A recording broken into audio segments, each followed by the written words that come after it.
William Morrow and HarperAudio present The Queen's Secret, a novel of England's World War II Queen, by Karen Harper, performed by Bianca Amato. A note on the royals and their names. Although it can be confusing, the names given to the royal children of Queen Victoria, King Edward VII, King George V, and King George VI at their christenings were often different from the names used by their families. This was a family who loved nicknames, and to make things even more confusing, when ascending the throne, they could choose a new name. Hopefully the following will make navigating the royal family tree a bit easier. Queen Victoria, the matriarch, deceased before this story begins. Edward, Prince of Wales, later King Edward VII, son of Queen Victoria. Edward, deceased before this story begins, was father of George, Duke of York. Alexandra of Denmark, wife of Edward VII, Princess of Wales, mother of George, Duke of York, and grandmother of David, Prince of Wales, and Bertie, King George VI, deceased before this story begins.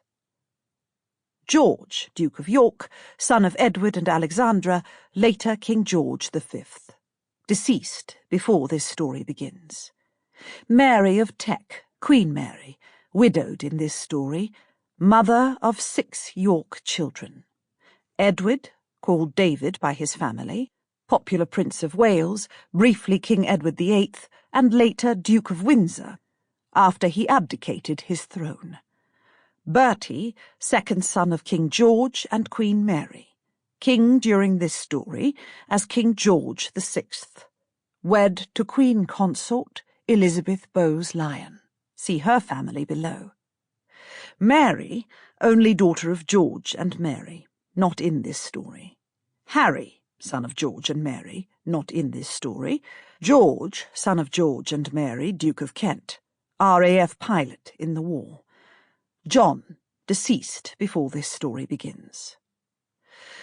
Children of King George VI and Queen Elizabeth Bowes-Lyon. Princess Elizabeth, later Queen Elizabeth II, born 1926. Princess Margaret Rose, born 1930. The Bowes-Lyon family in this novel: Claude, 14th Earl of Strathmore and Kinghorn, father of Elizabeth Bowes-Lyon. Nina Cecilia Cavendish Bentinck, recognised mother of Elizabeth and of 9 other children, including these mentioned in this story: Fergus, Rose, Michael, David. Prologue. 4th of August, 2000. After all the grand celebrations leading to my 100th birthday, I had feared dreadfully that the calendar day itself would be a disappointment. But the streets were lined again with Britain's best, our loyal subjects who had ever loved and bolstered me. And my dear Charles, Prince of Wales, was with his granny once again, my escort, my gift to the future, for I had formed him with love and joy much more than his busy mother or strict father had. So hard to believe he was 51 years, and single, as I had been for so very long, why, nearly half a century.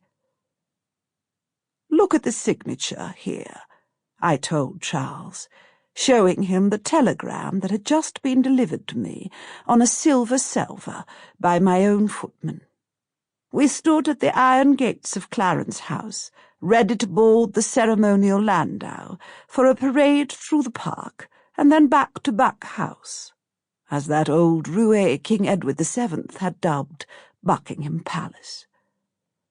"Everyone in the kingdom who makes it to this lofty age," I said, "receives such a message from our Queen, but not one signed Lilibet. Even after 75 years in the public eye, you are always Queen, mother of a queen, yet just my cheeky granny," he teased. "You know, the Times..." Sample complete. Ready to continue?